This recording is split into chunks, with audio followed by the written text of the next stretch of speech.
Tuhan dalam kehidupan kita.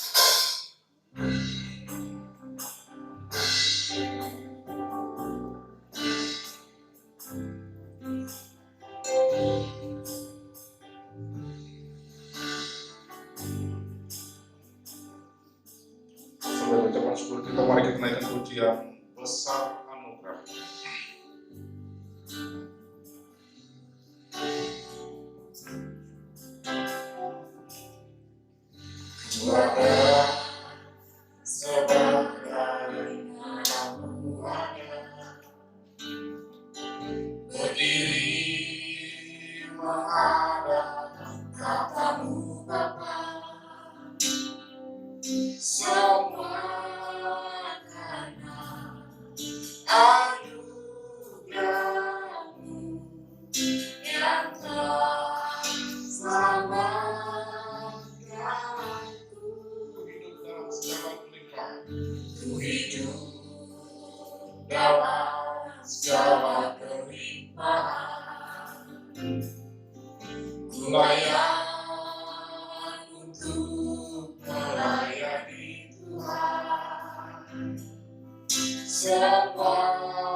Baik, kita akan meneruskan ibadah kita. Saya mengundang Bapak Ibu Jemaat Tuhan untuk bangkit berdiri. Kita menaikkan pujian dari NYTB nomor 120. Haleluya, pujilah Tuhan.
Hallelujah.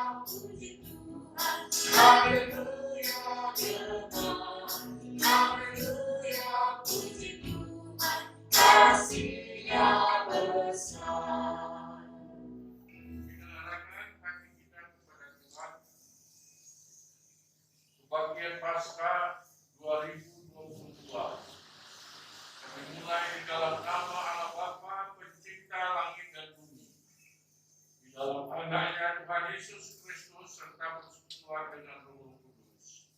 Amin.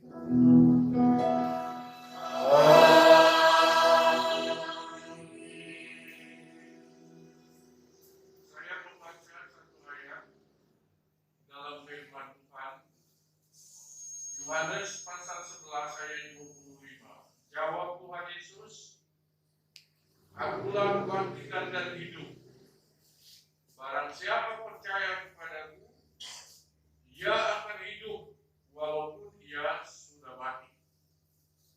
Bersama dengan gereja di segala tempat dan segala abad, marilah kita mengucapkan pengakuan iman rasuli dan hendaklah masing-masing berkata sebagai berikut. Aku percaya kepada Allah, Bapa yang Maha Kuasa, Pencipta langit dan bumi, dan kepada Yesus Kristus, Anak yang adalah Tuhan kita, yang dikandung daripada Roh Kudus, lahir dari anak darah Maria, yang menderita susah di bawah pemerintahan Pontius Pilatus, disalibkan, mati dan dikuburkan, turun ke dalam kerajaan maut. Pada hari yang ketiga, bangkit pula dari antara orang mati, naik ke surga, duduk sebelah kanan Allah, Bapa yang Maha Kuasa, yang akan datang dari sana untuk menghakimi orang yang hidup dan yang mati. Aku percaya kepada Roh Kudus, gereja yang bersejarah, persekutuan orang kudus, pengampunan dosa, kebangkitan daging, dan hidup yang kekal. Amin. Silakan duduk Bapak Ibu. Sekali lagi, Shalom. Kita bersyukur sampai di sini Tuhan sudah menolong, dan kita bersyukur untuk apa yang sudah Tuhan buat dalam kehidupan. Dan saya sangat yakin bahwa kita semua di sini merasakan kebaikan Tuhan dalam kehidupan setiap kita, baik itu secara pribadi ataupun dalam keluarga kita masing-masing. Baik, kita akan memuji Tuhan karena Allah kita Allah yang sungguh baik. Dia mati bahkan bangkit untuk menebus dan menyelamatkan setiap kita orang berdosa. Kita akan pujian Dia sungguh baik. Dia mati bagi kita, bangkit.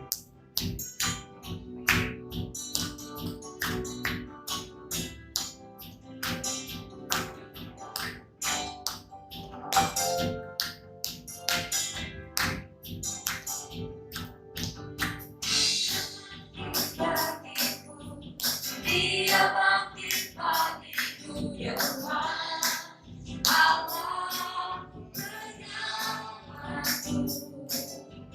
Kuasa maut dikatakan, hidupku dipulihkan, ya Tuhan, Allah penyelamatku. Sekali lagi, Dia mati bagiku.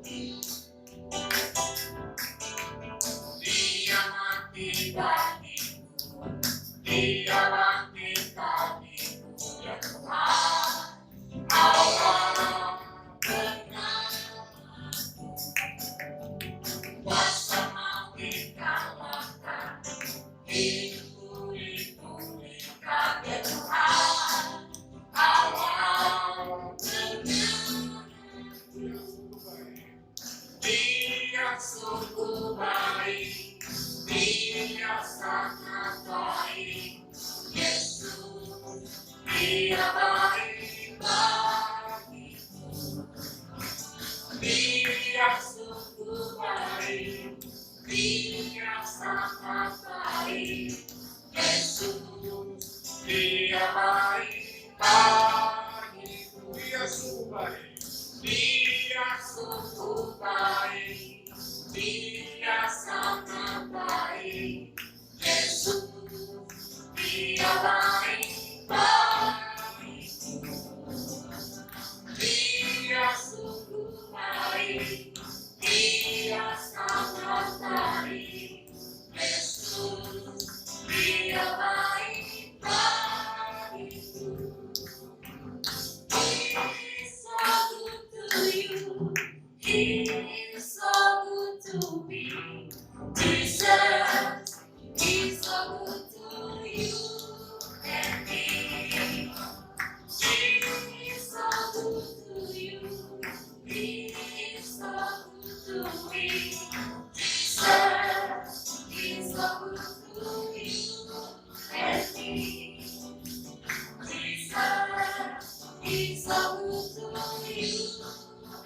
Baik,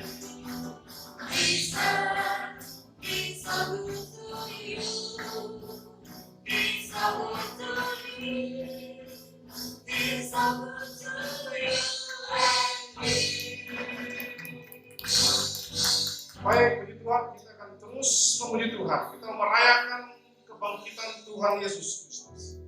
Kita mau bersuka cita, kita mau merayakan karena kebangkitannya menyelamatkan kita. Karena kebangkitannya menghidupkan kita yang harusnya mati oleh karena dosa-dosa kita. Sampai mengundang Bapak Ibu Jemaat untuk bangkit berdiri. Kita bersama-sama menaikkan pujian, merayakan Yesus Raya.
Silakan duduk Bapak Ibu.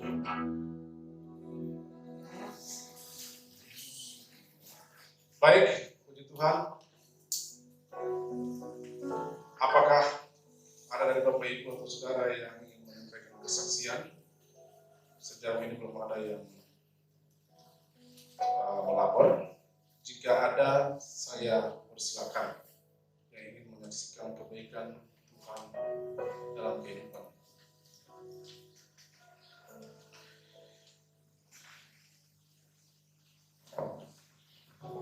Baik, jika tidak ada, kita akan memberikan persembahan. Untuk yang bertugas bisa mengambil tempat di depan, dan juga persembahan akan dijalankan baik lewat kantong kolektif, juga di depan ada kotak persembahan ucapan syukur, bisa diberikan lewat kantong kolektif ataupun bisa lewat kotak di depan. Baik, sebelum kita menarik kantong kolektif, nanti yang berdoa minta Saudari Sari berdoa untuk persembahan. terima kasih untuk pagi hari ini. Kami boleh memuji dan menyembah Engkau. Saat ini Tuhan, kami akan memberikan persembahan. Kiranya Tuhan akan memberkati apa yang kami berikan dari tangan kami sehingga boleh menjadi berkat. Terima kasih Tuhan, dalam nama Tuhan Yesus kami berdoa. Amin.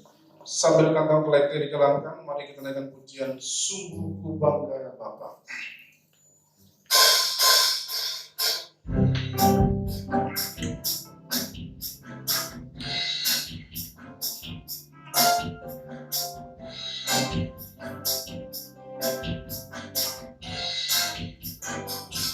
Sungguh bangga punya Allah seperti Engkau. Sungguh bangga Yesus atas segala pengorbananmu. Naiki aku hidup lepas dari kasih-Mu. Kasih-Mu menyelamatkan hatiku mengharapkan. Kini ku persembahkan apa yang aku miliki. Memang tiada berarti bila dibanding dengan kasih-Mu. Namun boleh memberi dengan sukacita di hati. Karena ku tahu diri menyenangkan hati-Mu. Kini ku persembahkan. Kini ku persembahkan apa yang aku miliki. Memang tiada berarti bila dibanding dengan kasih-Mu. Namun boleh memberi dengan sukacita di hati. Karena ku tahu diri menyenangkan hati-Mu. Pada majelis yang bertugas, waktu dan doa sembah.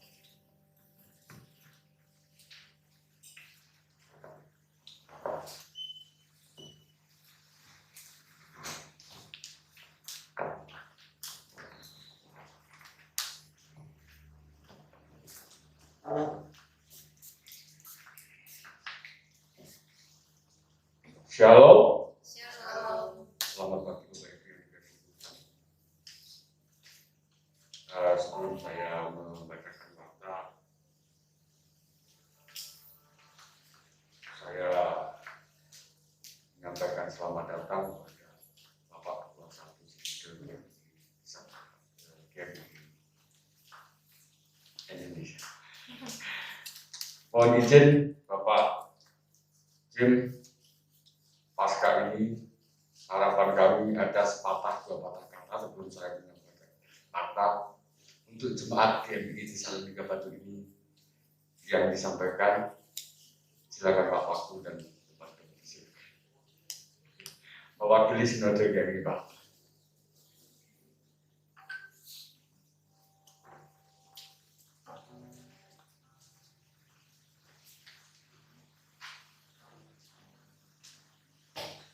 Salam Bapak Ibu, selamat pagi. Shalom. Selamat Paskah semua.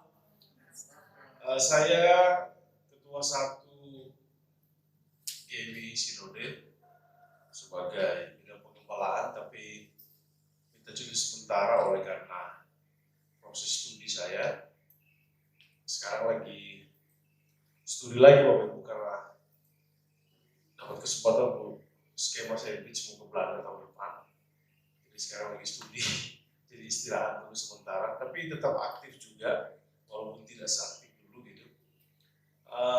Saya lupa tema besarnya apa gitu ya. Jadi pokoknya kita masih merayakan Paskah kan? Ya Paskah itu sebetulnya apa Bapak Ibu? Tradisi atau kebenaran? Atau kebenaran yang ditradisikan atau tradisi yang dijadikan kebenaran? Jadi pertanyaan yang perlu dijawab sehingga kita tidak hanya terjebak pada ritual agamawi yang sering kita lakukan. Teman saya bilang ke saya kemarin bahwa dia hari ini tidak merayakan Paskah dan memperingati Paskah. Saya nggak tahu lagi perspektifnya apa. Tapi kita akui bahwa Paskah itu adalah kebenaran yang dinyatakan oleh Allah dan puncaknya diketahui dikerjakan oleh Yesus Kristus, Tuhan dan Juru Selamat kita, sehingga semua yang mati dibangkitkan, dihidupkan, dan kita bersyukur karena peristiwa ajaib ini tidak ditemukan di mana-mana. Bapak Ibu beriman bahwa Yesus bangkit itu tidak sembarang, tidak semua orang percaya. Saya ketemu dengan begitu banyak teolog yang belajar teologi, tapi sampai hari ini masih banyak yang menyaksikan bahwa Yesus itu bangkit. Tapi sebagai umat yang dipilih, kita bersyukur karena kita punya iman di dalam kebangkitan itu. Jadi mari kita menyambut kebangkitan tahun ini, kebangkitan Yesus Kristus, dan membuat kita semakin bangkit lagi hidup. Amin. Berkarya bagi Tuhan, berkarya bagi sesama, berkarya bagi seluruh ciptaan. Itu kira-kira pesan yang ingin saya sampaikan. Sekali lagi untuk teman-teman, sahabat, atau orang tua, atau kerabat yang ingin selalu Batu yang mungkin dari rumah, saya ingin mengucapkan sekali lagi selamat Paskah. Tuhan Yesus memberkati kita semua. Bangkitlah karena Dia hidup. Tuhan Yesus memberkati.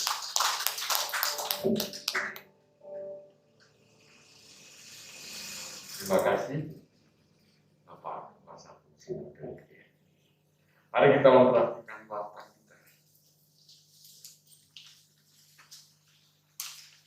Gembala dan majelis mengucapkan selamat Paskah, selamat hari Minggu, dan selamat berbakti kepada kita semua yang pagi ini bersama-sama di tempat ini dan juga yang beribadah secara online.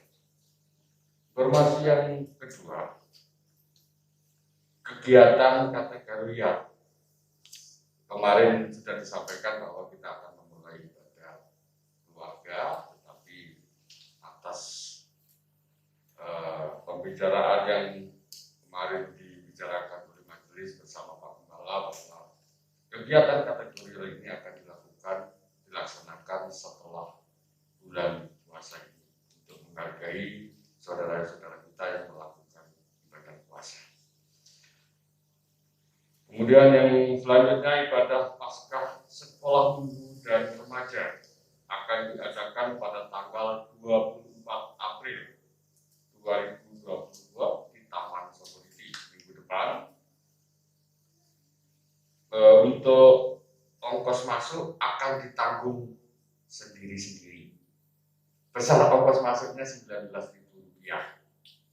Untuk pengangkutan akan disiapkan bus dari BPI. Begitu Pak ya. Tapi untuk ongkos masuk sekali lagi ditanggung sendiri-sendiri. Informasi selanjutnya, setelah ibadah jangan langsung lari pulang, kita akan bersama-sama menikmati berkat Tuhan sambil bercerita sedikit satu sama lain. Ada perjamuan kasih yang akan kita lakukan. Kemudian majelis jemaat mengucapkan ikut berbelasungkawa atas dipanggilnya pulang ke surga orang tua dari Bapak Hendro Puspito yang ada di Sumber Pucuk. Kiranya Tuhan memberi penghibur keluarga yang tertinggal.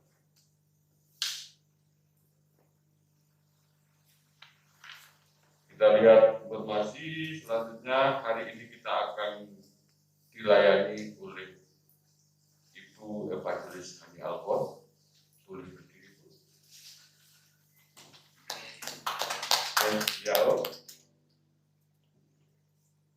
Untuk petugas yang bertugas pada pagi hari ini dari Komisi Wanita, tapi ada juga bapak-bapak yang melayani dan juga pemuda.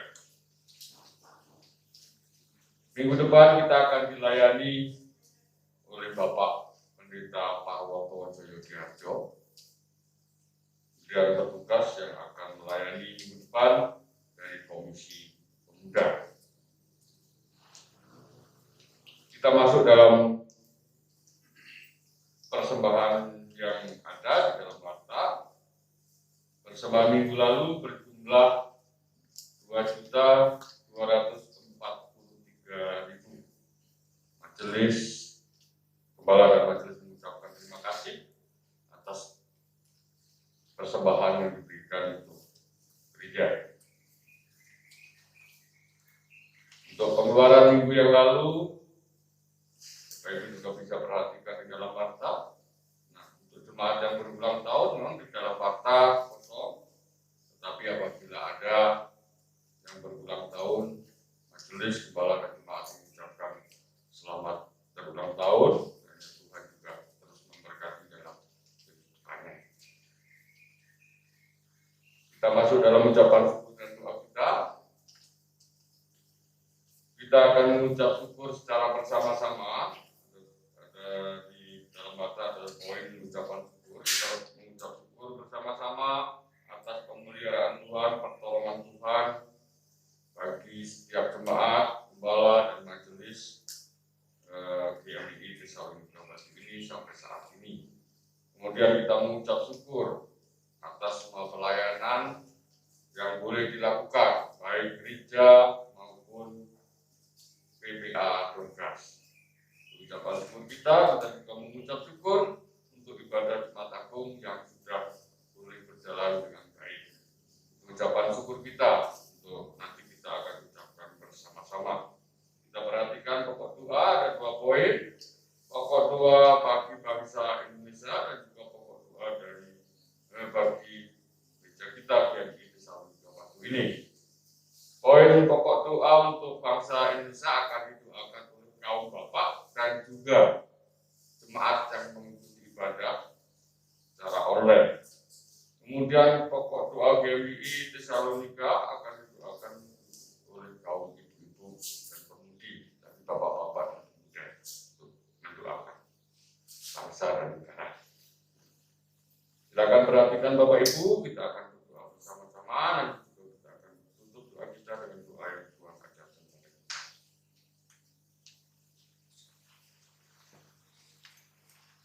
Mari kita berdoa.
Bapa di dalam kerajaan surga, Bapa yang kami sembah di dalam nama Tuhan kami Yesus Kristus. Sungguh kami mengucap syukur ya Tuhan oleh karena anugerah-Mu di dalam setiap kehidupan kami. Sehingga kami ada sebagaimana kami ada hari ini ya Tuhan. Kami sungguh bersyukur kami boleh bersama-sama hari ini boleh merayakan akan kebangkitan-Mu, merayakan akan sukacita ini bersama-sama di tempat ini ya Tuhan. Terima kasih oleh karena kebangkitan-Mu kami diselamatkan. Terima kasih oleh karena kebangkitan-Mu kami dilepaskan dari belenggu-belenggu dosa yang seharusnya kami tidak layak Tuhan melayakkan kami. Terima kasih Tuhan Yesus, terima kasih. Segala pemeliharaan Tuhan di dalam setiap kehidupan jemaat-Mu di tempat ini ya Tuhan. Terima kasih segala kecukupan yang Tuhan berikan bagi setiap jemaat-Mu di tempat ini. Terima kasih segala penyertaan Tuhan di dalam pekerjaan usaha setiap jemaat-Mu ya Tuhan. Terima kasih Tuhan Yesus, terima kasih. Kami juga bersyukur kalau hari ini kami boleh menaikkan doa-doa syafaat kami. Kami percaya dan mengimani ya Tuhan, bahwa setiap doa yang kami naikkan, Tuhan akan menjawab sesuai dengan waktu dan rencana Tuhan. Bahkan melebihi apa yang kami doakan. Terima kasih Tuhan Yesus, terima Inilah doa dan syukur kami. Hanya kami naikkan di dalam nama Tuhan kami Yesus Kristus yang telah mengajarkan kami berdoa. Bapa kami yang di surga, dikuduskanlah namamu, datanglah kerajaan, jadilah kehendak-Mu di bumi seperti di surga. Berikanlah kami pada hari ini makanan kami yang secukupnya, dan ampunilah kami akan kesalahan kami, seperti kami juga mengampuni orang yang bersalah kepada kami. Dan janganlah membawa kami ke dalam pencobaan, tapi lepaskanlah kami daripada yang jahat.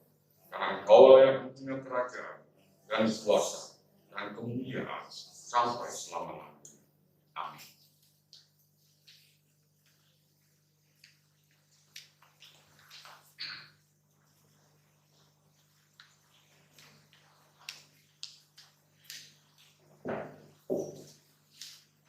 Baik, kita akan persiapkan diri kita untuk bermazmur dan juga menyembah Tuhan. Kita akan bersama-sama membaca dari Mazmur pasal 12 ayat 6 hingga ayat yang ke-8. Mazmur 12 ayat 6 hingga ayat yang ke-8. Saya mengundang Bapak Ibu jemaat untuk berdiri dan kita akan bermazmur secara bersama-sama.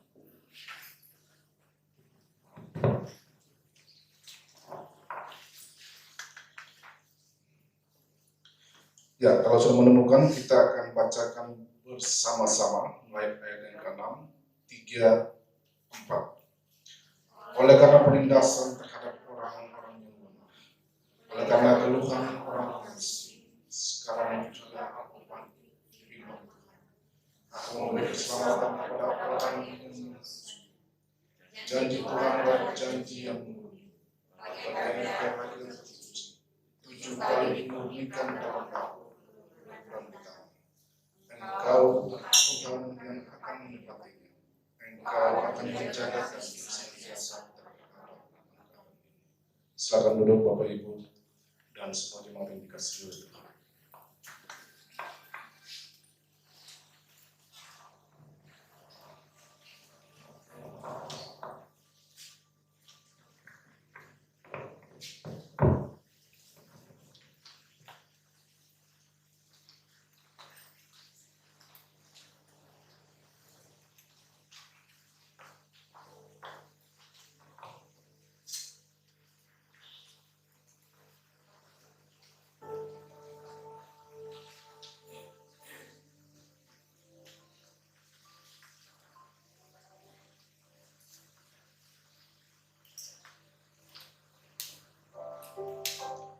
Aku pernah kenal seseorang.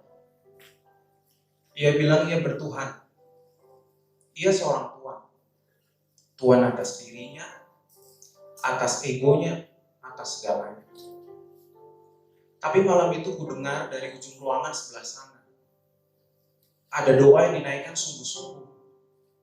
Mungkin disertai banyak peluk dari cerita-ceritanya yang pilu. Dengan jumawa aku dengar, Tuhan kau bilang kau peduli, tapi mana bukti? Tuhan kau bilang kau penuh kasih, tapi pedih, sedih selalu jadi luka paling perih. Tuhan kau bilang kau setia, tapi apa? Harta, tahta, cinta malah kau ambil seakan kau bercanda. Tuhan kau bilang kau selalu ada, tapi mana? Kecewa di tempat kerja, sakit hati selalu jadi teman hari-hari. Sungguh sebuah doa atas ketidakberdayaan yang nampaknya benar, tapi justru paling kasar. Pernahkah orang ini berpikir, buat apa Tuhan mati? Buat apa dia jadi manusia jika akhirnya dia tahu dia harus jadi korban penebus dosa? Buat apa dia lakukan mujizat jika ia tahu ia takkan selamat? Buat apa dia bilang jangan takut jika ia tahu ia akan dituntut? Buat apa dia bilang aku mengasihimu jika ia tahu ia akan dikhianati di malam itu? Pernahkah orang ini berpikir, bagaimana bila Yesus turun dari salib lalu berkata, cukup, cukup. Kau sakit aku sembuhkan, kau takut aku peluk, kau hianati, kau kuberi anggur dan roti. Kau butuh kuberi, kau butuh, kau jahat tetap kau kuberi berkat. Cukup, cukup. Kau bilang kau berubah tapi tak pernah berubah. Aku benar, kau buat seolah-olah aku paling salah. Kau hanya hancurkan hatiku, kau hancurkan cintaku, kasihku, setiaku. Kau patahkan rasa percayaku lagi dan lagi. Kau minta maaf dan bilang bertobat, tapi apa yang kulihat kau lakukan justru jahat, lebih jahat. Cukup, aku lelah. Aku selesai sampai di sini. Bukankah kau dan aku sejahat itu? Bukankah kau dan aku semanipulatif itu? Bukankah kau dan aku yang harusnya digantung di situ? Tapi alasannya hanya satu. Cintanya atasmu. Dia mau kamu. Dia ingin kamu. Dia sayang kamu. Dengan namamu ia panggil kamu. Hanya kamu yang ada di hatinya saat ia pukul beban pesakitan itu di pundaknya. Tak peduli bagaimana kamu. Tak peduli apa latar belakangmu, masa lalumu, pahitnya cinta dengan keluargamu, hilangnya pekerjaanmu, hilangnya orang-orang tersayangmu. Ia yang ditemukan tidak bersalah dibuat mereka penuh salah. Dicambuk telak seolah-olah dia layak dihina, diludah karena dianggap memalukan, disiksa seolah-olah dia bukan siapa-siapa dan harus dilupakan. Berjalan memikul sesuatu yang lebih berat dari badan, ditertawakan saat ia butuh pertolongan, disesah dan diserahkan setelah sebelumnya kau mengeluhkan. Ia tak ingin kau binasa. Ia rela memakai mahkota duri di kepala untuk menebus dosa dari pikiranmu. Ia rela minum anggur asam untuk menebus dosa dari mulutmu. Ia rela ditikam lambungnya untuk menebus keinginan duniawimu. Ia rela dipaku di tangan kakinya untuk menebus dosa akibat tangan kakimu. Ia rela mati digantung di kayu salib untuk menebus ketergantunganmu atas dosa-dosamu. Di mana kau temukan cinta setulus ini? Di mana kau temukan cinta setulus ini yang untukmu, yang mau mati lalu bangkit sediakan tempat kekal untukmu? Hanya satu, Tuhan Yesus Kristus. Bapa, ampunilah dia, ampunilah orang itu, sebab sesungguhnya Tuhan itu adalah aku.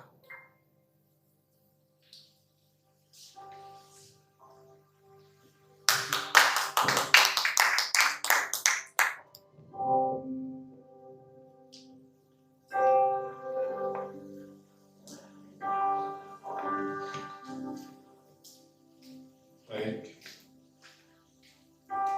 Saya mohon Bapak Ibu jemaat untuk berdiri. Kita mempersiapkan hati kita untuk menyembah Tuhan. Kita mau menyembah Tuhan karena Dialah Allah yang telah menebus Bapak Ibu dan saya dari dosa dan pelanggaran kita. Dialah Allah yang telah bangkit untuk menghidupkan kita. Kasih yang terindah hati yang mulia hanya ditemukan di dalam Yesus.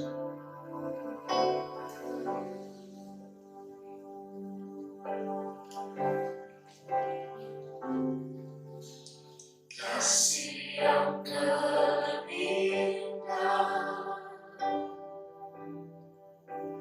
hati yang mulia, hanya ku temukan di dalam-Mu, Yesusku. Pujian dari hatiku selalu di setiap waktuku. Tiada pernah berubah kasih-Mu. Kita naikkan pujian sekali lagi, kasih yang terindah hati yang mulia. Kasih yang terindah,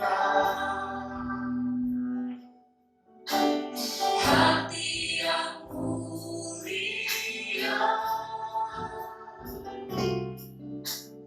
hanya ku temukan di dalam-Mu, Yesusku.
Yesus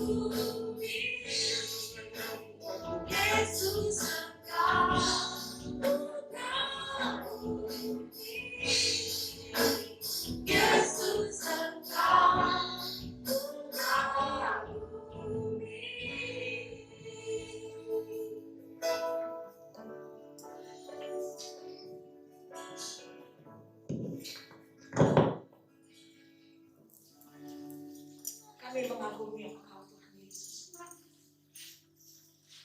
karena sesungguhnya tidak ada Allah seperti Engkau yang mau menjadi manusia demi kami, mati dengan memikul beban dosa kami, dan Engkau menyelesaikannya di kayu salib.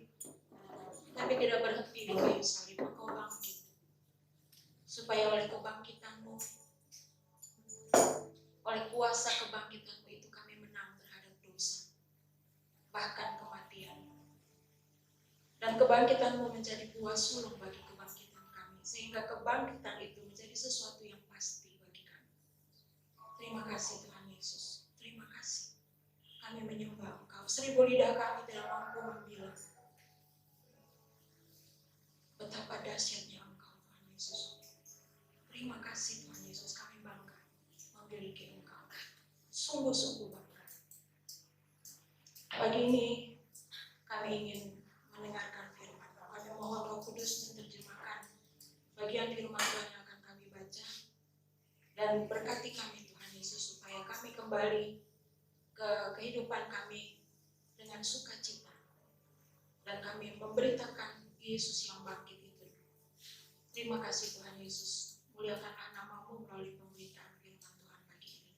Di dalam nama Tuhan Yesus yang hidup, yang bangkit, kami berdoa. Amin. Silakan duduk Bapak Ibu.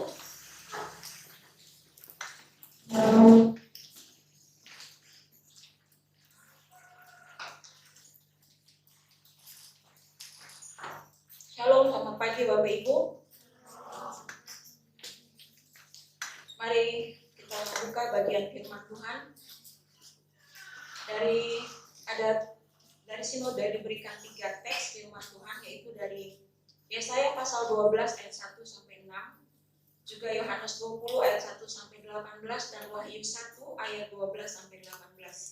Tapi saya akan membacakan hanya Yohanes pasal 20. Yohanes pasal 20 ayat 1 sampai dengan ayatnya yang ke-9, dan kemudian Wahyu pasal 1. Boleh saya minta Grace Yenuri membacakan dari Yohanes pasal 20 ayat 1 sampai 9. Kebangkitan Yesus. Pada hari pertama minggu itu, pagi-pagi benar, ketika hari masih gelap, pergilah Maria Magdalena ke kubur itu, dan ia melihat bahwa batu telah diambil dari kubur. Ia berlari-lari mendapatkan Simon Petrus dan murid yang lain yang dikasihi Yesus, dan berkata kepada mereka, Tuhan telah diambil orang dari kuburnya, dan kami tidak tahu di mana ia diletakkan. Maka berangkatlah Petrus dan murid yang lain itu berkubur. Keduanya berlari bersama-sama, tetapi murid yang lain itu berlari lebih cepat daripada Petrus, sehingga lebih dahulu sampai di kubur. Ia menjenguk ke dalam dan melihat kain kapan terletak di tanah, dan tetapi ia tidak masuk ke dalam. Maka datanglah Simon Petrus juga menyusul dia dan masuk ke dalam kubur itu. Ia melihat kain kapan terletak di tanah, sedangkan kain penuh yang tadinya ada pada kepala Yesus tidak terletak dekat kain kapan itu, tetapi agak di samping di tempat yang lain dan sudah tergulung. Maka masuklah juga murid yang lain yang lebih dahulu sampai di kubur itu, dan ia melihatnya dan percaya. Sebab selama itu mereka belum mengerti isi salib suci yang mengatakan, kitab suci yang mengatakan bahwa ia harus bangkit dari antara orang mati. Lalu pulanglah kedua murid itu ke dalam. Terima kasih. Kemudian yang kedua dari Wahyu pasal 1, ayatnya yang mulai dari ayatnya yang ke-10. Saya membacanya dari ayat yang ke-10, mungkin Irene Alphonse telah membacakannya, sampai dengan ayatnya yang ke-12. 18. Wahyu pasal 1 ayat 10 sampai 18. Pada hari Tuhan, aku dikuasai oleh Roh dan aku mendengar dari belakangku suatu suara yang nyaring seperti bunyi sangkakala. Katanya, apa yang engkau lihat, tuliskanlah di dalam sebuah kitab dan kirimkanlah kepada ketujuh jemaat ini. Ke Efesus, ke Smyrna, ke Pergamus, ke Tiatira, ke Sardis, ke Philadelphia, dan ke Laodikia. Lalu aku berpaling untuk melihat suara yang berbicara kepadaku. Dan setelah aku berpaling, tampaklah kepadaku 7 kaki dian dari emas. Dan di tengah-tengah kaki dian itu ada seorang serupa anak manusia, berpakaian jubah yang panjangnya sampai di kaki, dan dadanya berlilit-lilit ikat pinggang dari emas. Kepala dan rambutnya putih bagaikan bulu yang putih mentah, dan matanya bagaikan nyala api. Dan kakinya mengkilap bagaikan tembaga membara di dalam apian. Suaranya bagaikan desau air. Dan di tangan kanannya ia memegang 7 bintang, dan dari mulutnya keluar sebilah pedang tajam bermata 2, dan wajahnya bersinar-sinar bagaikan matahari yang terang. Ketika aku melihat dia, tersungkurlah aku di depan kakinya sama seperti orang yang mati. Tetapi ia meletakkan tangan kanannya di atasku, lalu berkata, "Jangan takut, aku adalah yang awal dan yang akhir, dan yang hidup. Aku telah mati, namun lihatlah, aku hidup sampai selama-lamanya, dan aku memegang segala kunci maut dari kerajaan maut." Demikian bunyi firman Tuhan, terpujilah Kristus. Bapak Ibu yang Tuhan Yesus kasihi, mungkin Bapak Ibu pernah mendengar istilah atau ungkapan quo vadis. Ya, pernah mendengar itu ya? Istilah quo vadis. Istilah ini ada latar belakangnya. Ketika terjadi persekusi atau penganiayaan atau kekerasan di kota Roma pada zaman Kaisar Nero pada abad pertama lah ya, sekitar tahun 54 sampai dengan 68 sebelum Masehi, pada zaman pemerintahan Kaisar Nero di Roma, terjadi penganiayaan di mana Kaisar Nero melakukan penganiayaan yang luar biasa sehingga orang-orang Kristen bahkan dijadikan sebagai obor di jalan-jalan dan juga dimasukkan ke dalam kerangkeng dan dimakan oleh singa dan semacam itu. Satu penganiayaan yang luar biasa dialami oleh orang-orang percaya ketika itu. Nah, dalam peristiwa itu sejarah mencatat bahwa Petrus yang murid Tuhan Yesus bermaksud meninggalkan kota Roma. Dan dalam perjalanan pelarian itu dalam tanda petik, Petrus berjumpa dengan Tuhan Yesus. Dan Petrus bertanya kepadanya, "Quo vadis Domine?" Mau kemana Tuhan? Kemudian Tuhan Yesus berkata, "Aku hendak ke kota Roma untuk mendampingi umatku menghadapi penganiayaan itu." Petrus merasa tertegur, dia malu dengan sikapnya yang pengecut dan tidak bertanggung jawab dan cari aman sendiri. Sehingga akhirnya Petrus kembali ke kota Roma dan dia disalibkan.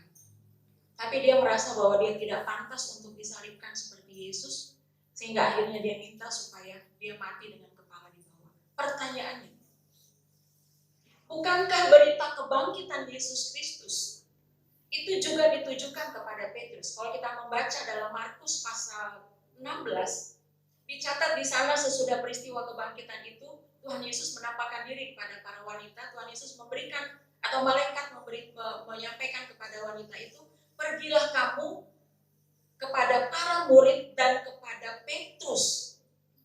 Sampaikan kepada para murid dan kepada Petrus bahwa aku mendahului kamu ke Galilea."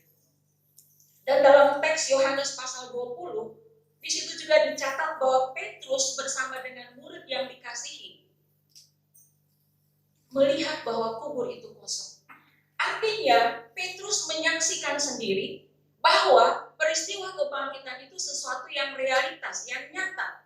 Tapi mengapa ketika terjadi sesuatu, dia kembali kepada Petrus yang lama, yang cari aman, yang pengecut. Sebelum peristiwa kebangkitan, Petrus karena cari aman, dia menyangkal Tuhan Yesus. Ada apa? Apakah berita kebangkitan yang salah? Atau Petrus yang salah? Sehingga dia kembali kepada Petrus yang lama. Thomas,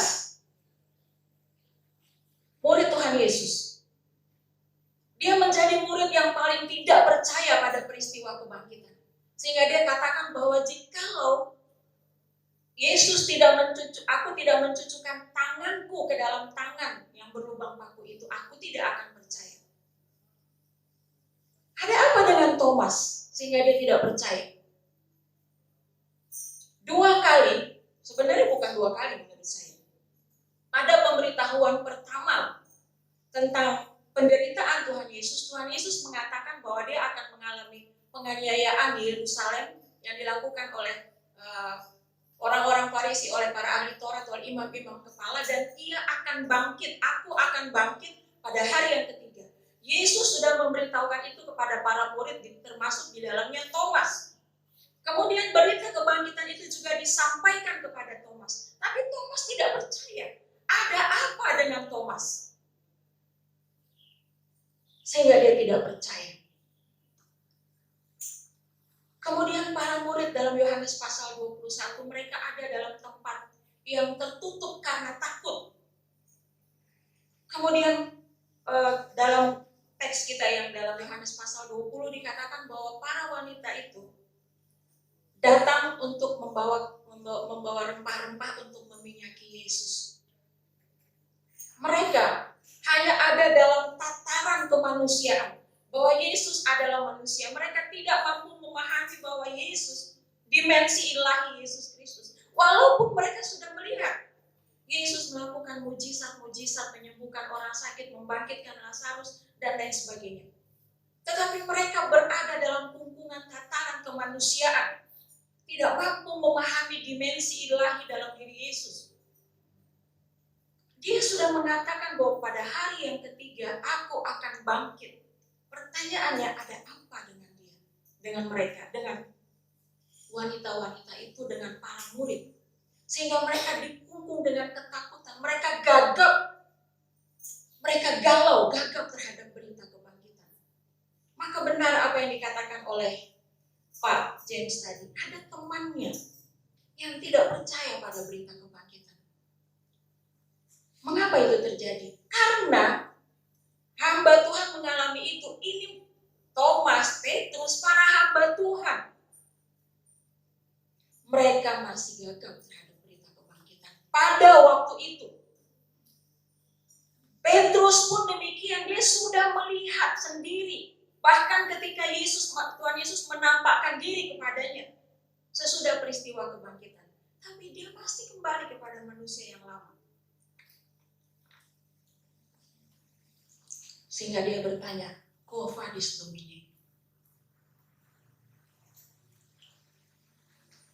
Bapak Ibu yang Tuhan Yesus kasihi, apakah berita kebangkitan itu tradisi atau kebenaran?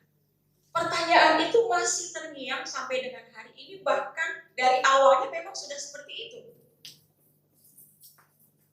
Orang-orang percaya saat ini merayakan Natal, merayakan Paskah, tapi hanya tradisi memang.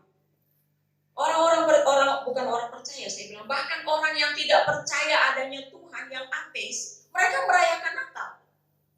Pasang pajangan Natal, tapi tidak percaya Yesus. Mereka taruh pakai baju kuning, kemudian mereka menaruh perhiasan-perhiasan Paskah, tapi tidak percaya Yesus. Sehingga Paskah, Natal itu hanya tradisi.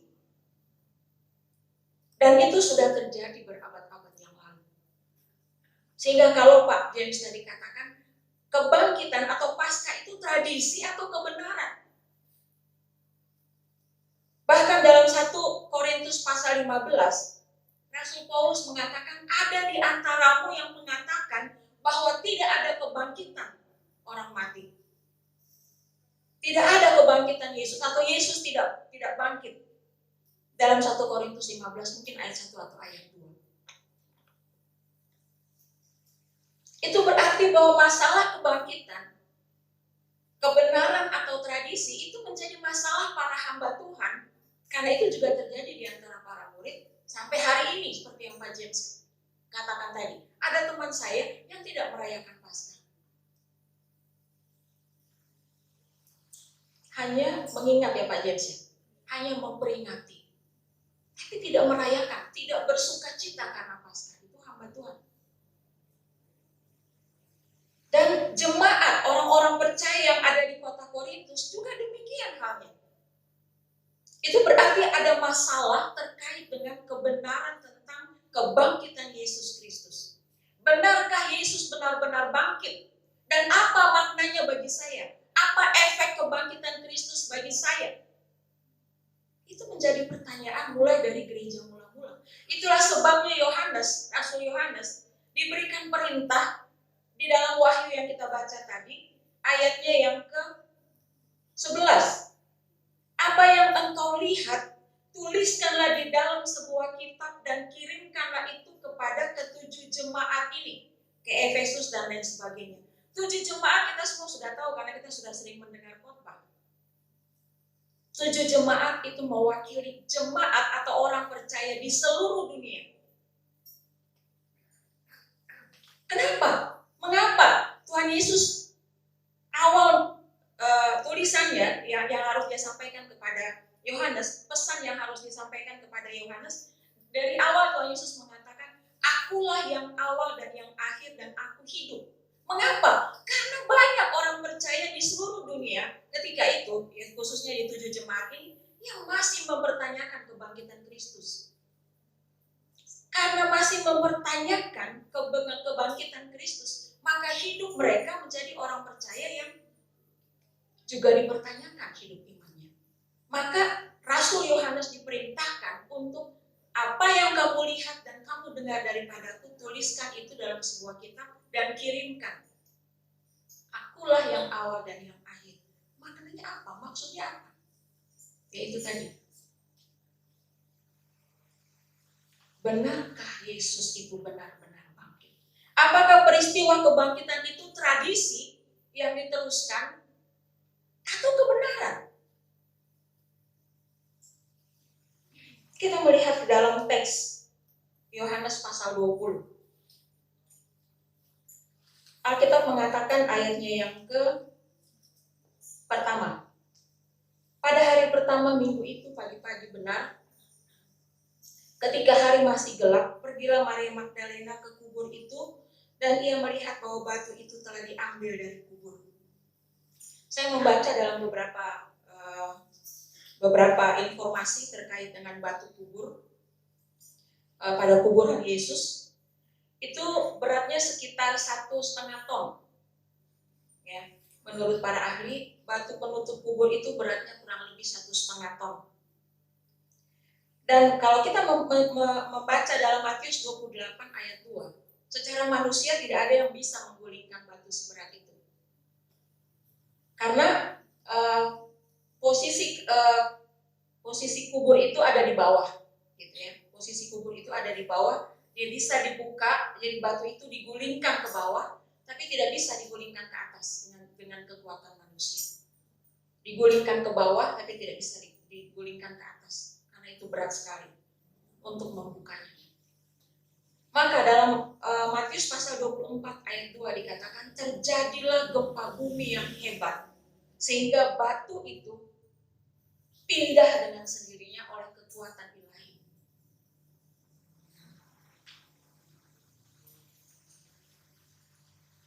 Bapak Ibu yang Tuhan Yesus kasihi, saya bertanya, kalau Tuhan Yesus bangkit, tidak perlu kubur itu batunya terbuka. Dia bisa bangkit tanpa batu itu terbuka.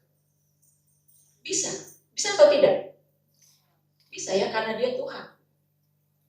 Tetapi Yesus atau Alkitab mengatakan bahwa batu itu terbuka supaya orang bisa masuk dan melihat ke dalam kubur itu dan menyaksikan kebenaran tentang kebangkitan.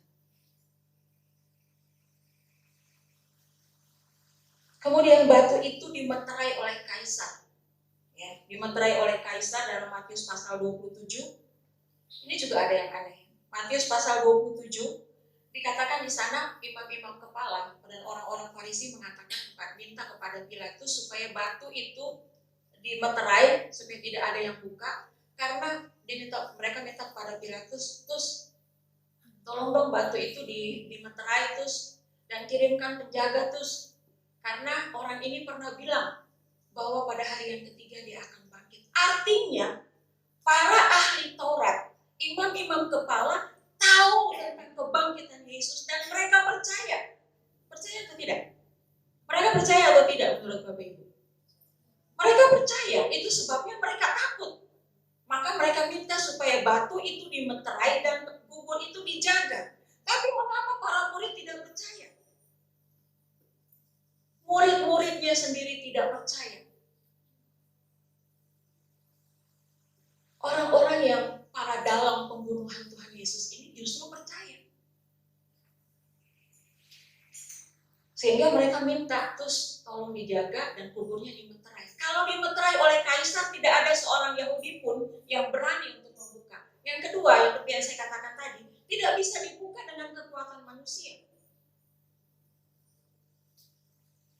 Tapi Alkitab mencatat bahwa batu itu sudah terguling. Dan kubur Yesus kosong, dia tidak ada di sana. Alkitab mencatat dalam teks kita, Yohanes pasal 20 tadi, dikatakan di sana bahwa kain kafan itu, di dalam ayatnya yang keberapa itu?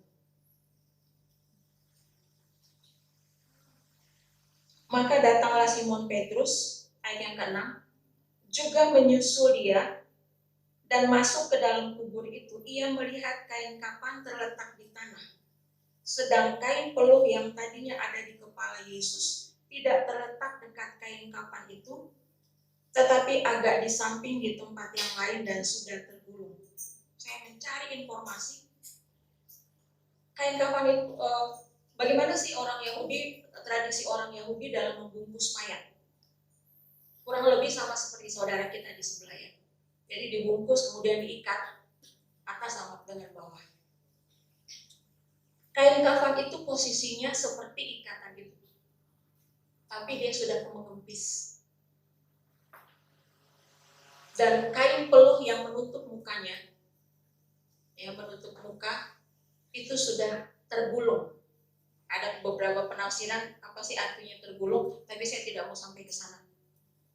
Tapi yang jelas Alkitab mengatakan kain kafan itu ada di sana, kain peluh itu ada di sana. Kain kafan itu dalam posisi seperti orang ada mayat di dalamnya, jadi masih terikat, tetapi sudah kosong. Kalau informasinya bahwa mayat itu dicuri, informasi yang dikembangkan oleh para imam-imam kepala, bahwa mayat Yesus dicuri, gitu ya. Sampai berita yang disebarkan oleh para imam kepala bahwa mayat Yesus dicuri, dia tidak bangkit, tapi dia mayatnya dicuri. Mereka menindas kebenaran yang mereka sendiri tahu dan sadar itu.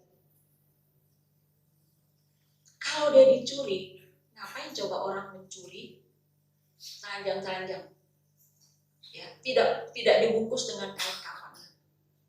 Tapi Alkitab mencatat bahwa kain kafan itu dalam posisi seperti ada jenazah, ada mayat, tetapi sudah kosong.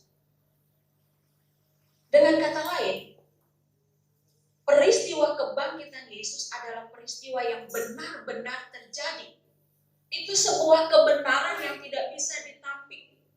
Hanya orang yang menindas kebenaran yang mengatakan bahwa dia dicuri dan lain sebagainya.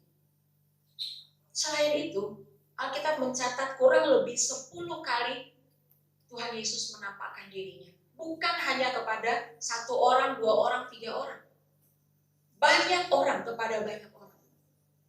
Dan peristiwa itu tidak terjadi seperti yang disaksikan oleh Rasul Paulus kepada para pemimpin Roma.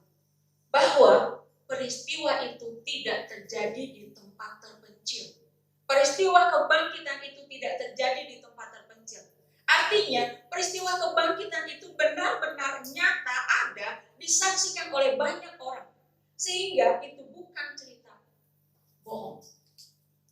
Peristiwa kebangkitan adalah peristiwa yang benar-benar terjadi.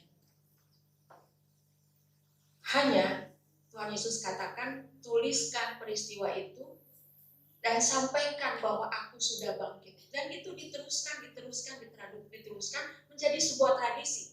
Kebenaran yang ditradisikan, bukan tradisi yang dijadikan kebenaran.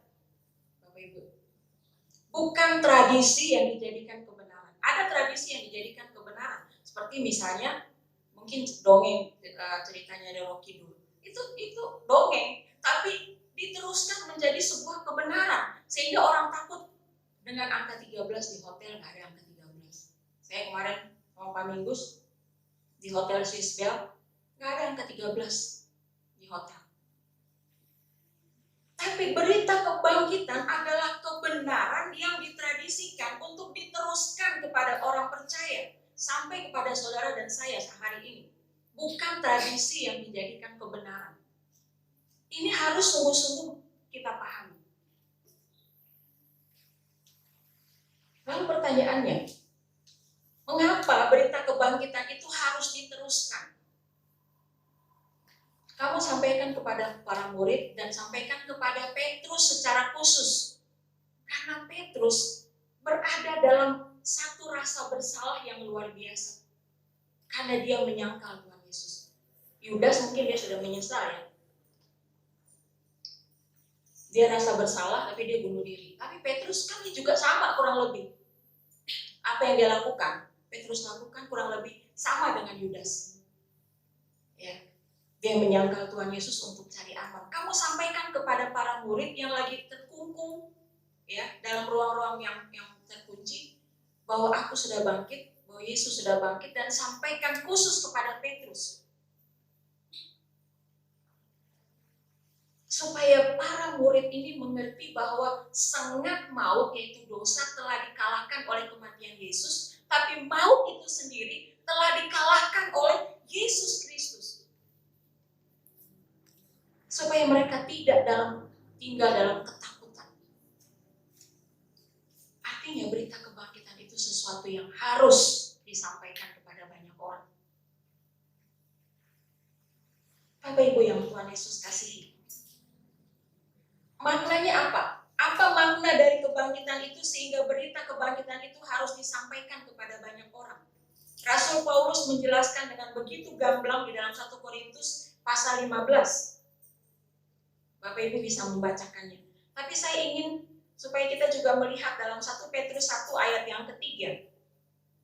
Saya ingin membacakan bagian itu, 1 Petrus 1 ayatnya yang ketiga. Di sana dikatakan, terpujilah Allah dan Bapa Tuhan kita Yesus Kristus yang karena rahmat-Nya yang besar telah melahirkan kita kembali oleh kebangkitan Yesus Kristus dari antara orang mati kepada suatu hidup yang penuh pengharapan. Bapak Ibu yang Tuhan Yesus kasihi, saya membayangkan seandainya Tuhan Yesus tidak bangkit, dia sama seperti saya. Tapi Alkitab juga mengatakan bahwa kita mati bersama dengan kematian Kristus dan kita dibangkitkan menjadi manusia yang baru dalam dan oleh kebangkitan Kristus. Artinya kebangkitan mentransformasi kita dari manusia lama menjadi manusia yang baru. Kuasa kebangkitan Kristus menjadikan Bapak, Ibu, dan saya menjadi manusia yang baru. Kita mati bersama-sama dengan Kristus di kayu salib dan kita dibangkitkan bersama-sama dengan Kristus menjadi manusia yang baru. Kuasa Allah masuk ke dalam kehidupan untuk mematahkan kuasa dosa yang memperbudak kita. Itulah kemenangan kuasa kebangkitan. Kemudian yang kedua, Yesus dibangkitkan supaya hidupnya disalurkan kepada kita. Dalam Yohanes pasal 15 ayat 5, juga Galatia 2 ayat 20, hidupku yang kuhidupi sekarang. Mari kita baca dalam Galatia pasal 22, saya tahu lagunya tapi saya suka lupa bunyinya. Galatia 2 ayat 20. Mungkin satu orang bisa membacakannya buat saya, buat kita semua. Ibu Selan, boleh Ibu Selan? Galatia pasal 2 ayat 20. Namun aku hidup, tetapi bukan lagi aku sendiri yang hidup, melainkan Kristus yang hidup di dalam aku.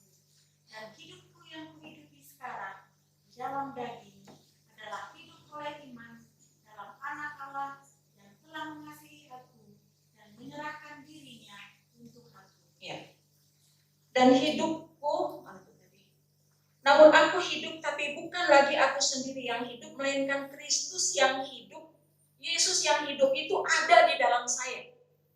Yesus yang hidup yang ada di dalam saya memampukan saya, memberikan saya kemampuan untuk hidup dalam kebenaran, untuk hidup dalam manusia yang baru. Karena kalau dengan kekuatan saya sendiri, saya tidak mampu melawan dosa tiap-tiap hari. Tapi karena Yesus Kristus sudah bangkit, menjadikan saya manusia baru, tapi Yesus yang bangkit itu ada di dalam saya, memberikan saya kekuatan, memberikan dorongan untuk saya mampu menghidupi hidup yang baru. Sama seperti Yohanes pasal 15 ayatnya yang ke-8. Ya. Kamu tidak dapat berbuat apa-apa di luar aku. Jadi hidup Yesus, Yesus yang hidup itu kehidupannya disalurkan kepada kita seperti ranting yang menempel pada pokok. Pertanyaan berikutnya adalah bagaimana sih dengan kita ketika kita gagal? Seperti Petrus. Bagaimana dengan dosa saya? Ibrani pasal 7 ayat 25 dikatakan di sana, sebab ia hidup senantiasa untuk menjadi pengantara mereka. Dalam Roma 8 ayatnya yang ke-34 dikatakan, Kristus Yesus yang telah mati, bahkan lebih lagi yang telah bangkit, yang juga duduk di sebelah kanan Allah, yang malah menjadi pembela bagi kita. Bapak Ibu, ini menarik. Ya. Yesus Tuhan kita, dia bangkit dan duduk di sebelah kanan Allah untuk menjadi pembela bagi kita.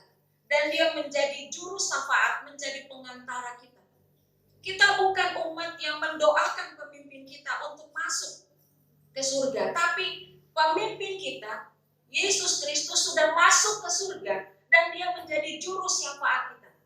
Dia bangkit dan dia menjadi juru syafaat kita ketika kita gagal seperti Petrus. Itulah makna kebangkitan Kristus. Kalau Yesus tidak bangkit, kita menjadi orang-orang yang paling malang, kata firman Tuhan. Kata Rasul Paulus dalam inspirasi Roh Kudus. Karena bagaimana saya selalu senang pakai istilah inspirasi Roh Kudus. Karena Rasul Paulus bisa mengatakan itu diinspirasikan oleh Roh Kudus. Dari dirinya sendiri dia tidak mampu. Kalau Yesus Kristus tidak bangkit, Bapak Ibu dan saya, gereja Tuhan menjadi orang yang malang. Tapi karena Yesus bangkit, dia bisa menjadi pengantara bagi kita di surga.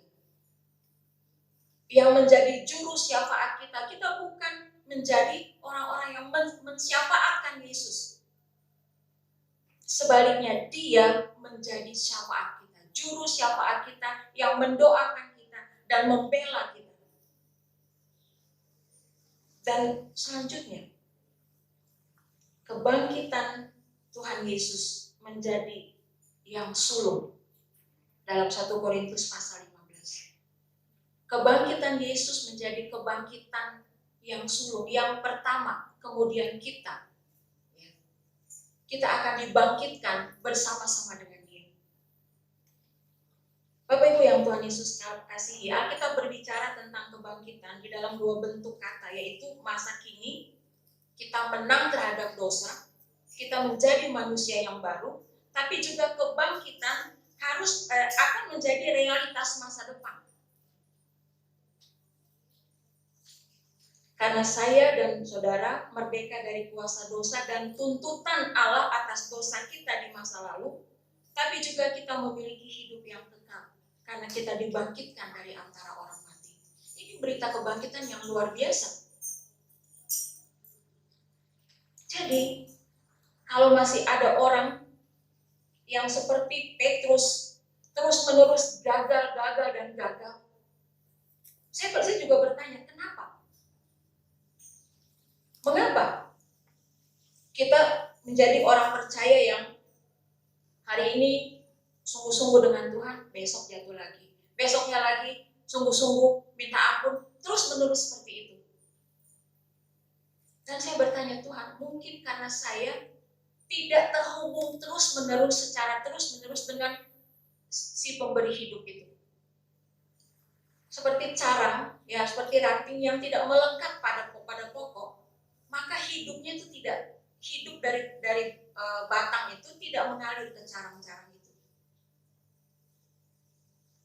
Dan berita kebangkitan mengingatkan kita untuk terus terhubung kepada sumber hidup itu, Yesus yang hidup itu. Dan berita kebangkitan ini menunjukkan bahwa kebangkitan kita menjadi sesuatu yang nyata. Bukan karangan, bukan dongeng, bukan cerita-cerita biasa. Karena Yesus Kristus Tuhan kita bangkit, maka kita pun akan bangkit bersama-sama dengan Dia. Bapak Ibu yang Tuhan Yesus, sekali lagi, kebangkitan Kristus sesungguhnya adalah sebuah kebenaran yang real, yang nyata. Bukan cerita dongeng, bukan tradisi yang menjadi kebenaran, tapi kebenaran yang menjadi tradisi yang terus-menerus harus disampaikan dan dilakukan. Kebangkitan Kristus menjadikan Bapak Ibu dan saya manusia baru.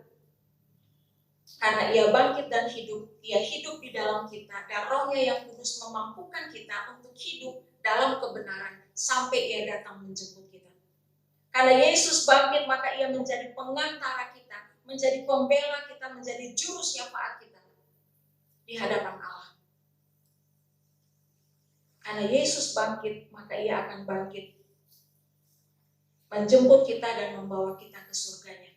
Sehingga dalam Yesaya pasal 12, teks yang juga menjadi dasar bagi perenungan pembahasan uraian firman Tuhan pada hari ini, dikatakan pada ayatnya yang keempat, bersyukurlah kepada Tuhan, panggillah namanya, beritahukanlah perbuatannya di antara bangsa-bangsa, masyurkanlah bahwa namanya tinggi luhur.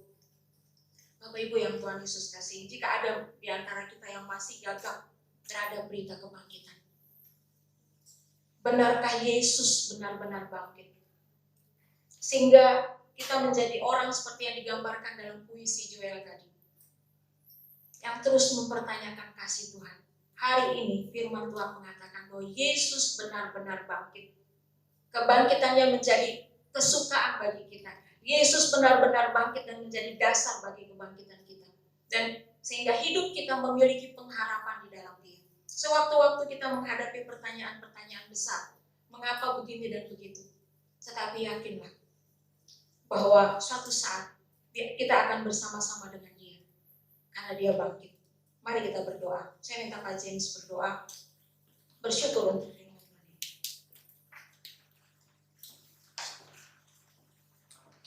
Mari kita berdoa. Kami bersyukur Tuhan karena kebangkitan-Mu itu menghidupkan kami. Kami mencoba bayangkan bagaimana jika pasca itu tanpa kebangkitan Kristus, semuanya sia-sia, semua hanya menjadi sebuah perayaan kosong. Tapi kami bersyukur lagi pagi hari ini kami diingatkan lagi oleh firman-Mu, sehingga iman kami makin tertancap kepada Engkau, Yesus Tuhan yang telah bangkit itu.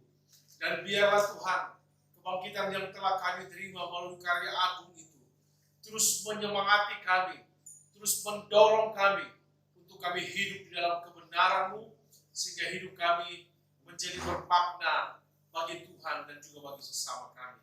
Kami tahu kami berhadapan dengan begitu banyak hal yang kadang-kadang membuat kami harus mundur, kadang-kadang membuat kami lemah, kadang-kadang membuat kami terjatuh. Tapi kami percaya Tuhan bahwa kuasa kebangkitan itu bersama-sama terus dengan kami, membimbing kami, bahkan menuntun kami sampai kepada kekekalan nanti. Terima kasih untuk firman-Mu yang sudah kami dengar. Buat hamba-Mu yang sudah menyampaikan, Tuhan memberkati. Berkati keluarga, tugas tanggung jawab, anak-anak, diberkati oleh Yesus sendiri. Terima kasih Bapa. Demi nama-Mu kami bersyukur berdoa. Haleluya. Amin.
Baik,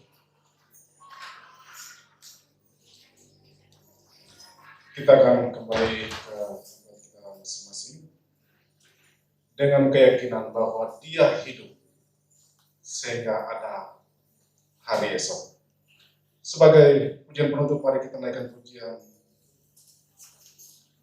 Anak Allah Yesus, sebab Dia hidup pada hari esok.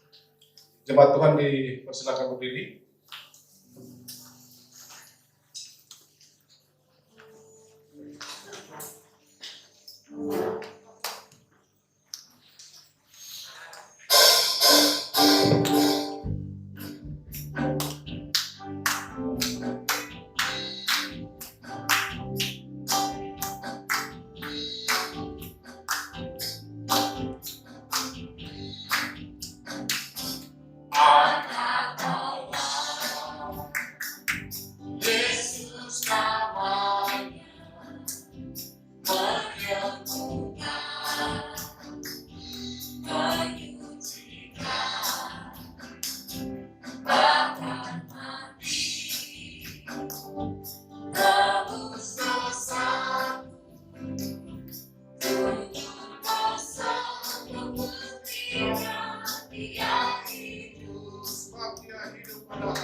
Sebelum kita terima berkat Tuhan, usul saya, Ibu Hani dengan majelis dan Pak Alphonse di sini.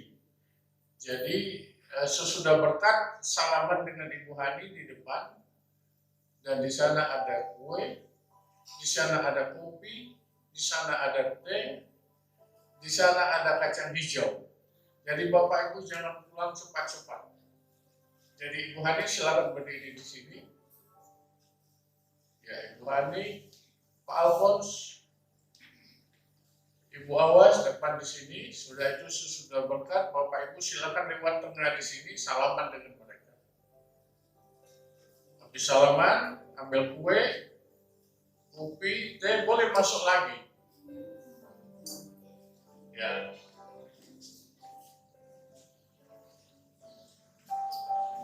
Bapak Ibu sekalian, kita akan pulang, tapi sebelumnya ada ramah-ramah yang disiapkan oleh gereja dan warga jemaat. Sekali lagi kami mengucapkan selamat Paskah, dan biarlah pertemuan kita, khotbah dari Ibu Hani, sedikit sambutan dari Ketua Satu Sinode, mengingatkan kita bahwa Yesus mati dan bangkit untuk kita. Dan kita memberitakan kebangkitan itu dalam kehidupan kita. Mari arahkan hati kita kepada Tuhan dan terimalah berkat Tuhan. Kasih karunia dari Allah Bapa dalam anaknya Tuhan Yesus Kristus serta persekutuan dengan Roh Kudus memberkati kamu sekalian dari saat ini sampai selama-lamanya. Amin.